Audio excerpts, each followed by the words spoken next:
أعوذ بالله من الشيطان الرجيم بسم الله الرحمن الرحيم إن الحمد لله ونحمده ونستعينه ونستغفره ونؤمن به ونتوكل عليه ونعوذ بالله من شرور أنفسنا ومن سيئات أعمالنا من يهد الله فلا مضل له ومن يضلل فلا هادي له أشهد أن لا إله إلا الله وأشهد أن محمدا عبده ورسوله أما بعد فأعوذ بالله من الشيطان الرجيم بسم الله الرحمن الرحيم قال الله تعالى في القرآن المجيد والفرقان الحميد وأنزلنا إليك الكتاب بالحق مصدقا لما بين يديه من الكتاب محيمنا عليه فاحكم بينهم بما أنزل الله ولا تتبع أهواءهم عما جاءك من الحق لكل جعلنا منكم شرعة ومنهاجا ولو شاء الله لجعلكم أمة واحدة ولكن ليبلوكم فيما آتاكم فاستبقوا الخيرات إلى الله مرجعكم جميعا فينبئكم بما كنتم فيه تختلفون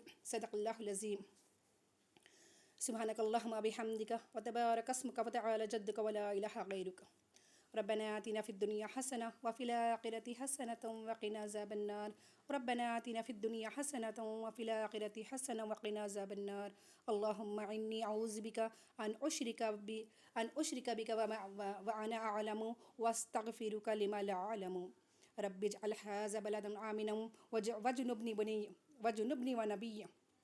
وبني أن نعبد الأصنام رب اجعل لي مقيم الصلاة ومن ذريتنا اللهم اغفر لي وارحمني واهدني وعافيني وارزقني ربنا لا تجعلنا فتنة للقوم الظالمين اللهم إنا نسألك الجنة وأعوذ بك من النار ربنا تقبل منا إنك أنت السميع العليم ربنا تقبل منا إنك أنت السميع العليم